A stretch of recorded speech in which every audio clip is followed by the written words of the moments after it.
Dr. RJ here. I wanted to talk a little bit about an eccentric contraction. In fitness, there are concentric contractions and eccentric contractions. When you do a bicep curl, when you pull your hand towards your shoulder, that's a concentric contraction. Your muscle is shortening and becoming bigger as you pull your hand towards your shoulder. If you reverse it, you release the hand all the way down. You're doing an eccentric contraction.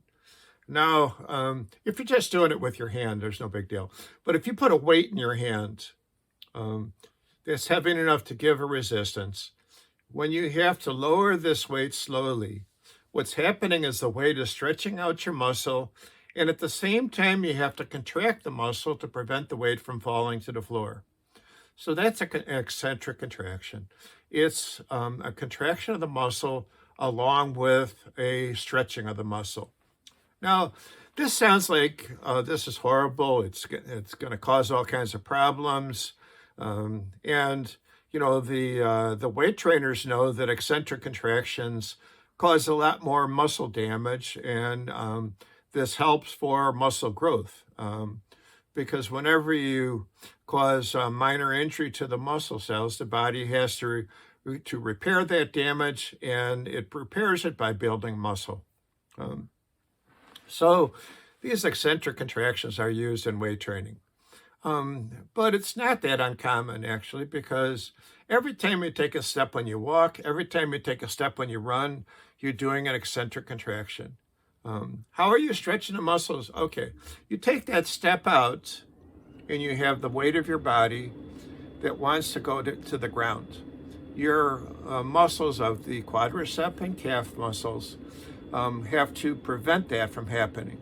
So those muscles contract as they're being stretched by the force of weight. When you are doing running, you're basically hopping from one foot to the other. And you basically stretch that muscle with that eccentric contraction, and then the muscle springs back and causes you to spring forward toward the next step.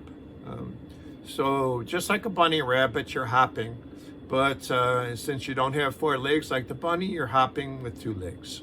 And like I said, this is a concentric contraction because the weight of your body is stretching the quad and the calf muscles at the same time as they have to contract to prevent your body from hitting the ground.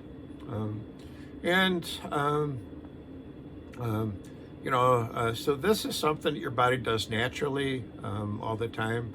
Another time when you might see an eccentric contraction is a basketball game. You'll see the guy who is going and then doing a sudden jerk of the muscle so that he can stuff the ball into the hoop. Again, when he's fighting the gravity to push himself up, he is contracting those muscles hard, and gravity is pushing down.